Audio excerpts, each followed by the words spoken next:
नमस्कार काका, काय तुमचं नाव? दत्तात्रय विठ्ठल फडतरे.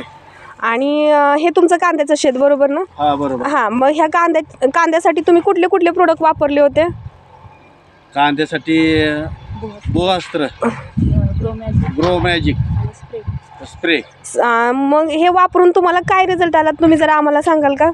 हे वापरल्यानंतर कांद्याची काळोखी कायम टिकून राहिली. उन्हाळ्याच्या दिवसात कांदा केलेला असताना सुद्धा कांद्याचं पोषण हे अक्षी सीझनच्या कांद्यापेक्षा बी भरपूर प्रमाणात आहे. आणि किती महिन्याचा झाला आता कांदा? मला एक कांदा बघा आता 2 मिनिटं सांगा, बोला. 100 दिवसाचा कांदा झालेला आहे. टोटल 100 दिवसाचा? टोटल 100 दिवसाचा. बरोबर. मग तुम्ही समाधानकारक आहात का ह्याच्यामध्ये? आहे ना समाधानकारक. आता लोकांना काय सांगाल? लोकांना सांगणार ना की हे जे मी जे वापरले ते तुम्ही बिनधास्तपणे वापरा. माझा अर्ध्या एकरात जेवढा कांदा निघाला नाही तेवढा हा 7.5 पांडात कांदा त्याच्यापेक्षा जास्त प्रमाणात निघणार. बरोबर. थँक्यू बरं का काका. हां.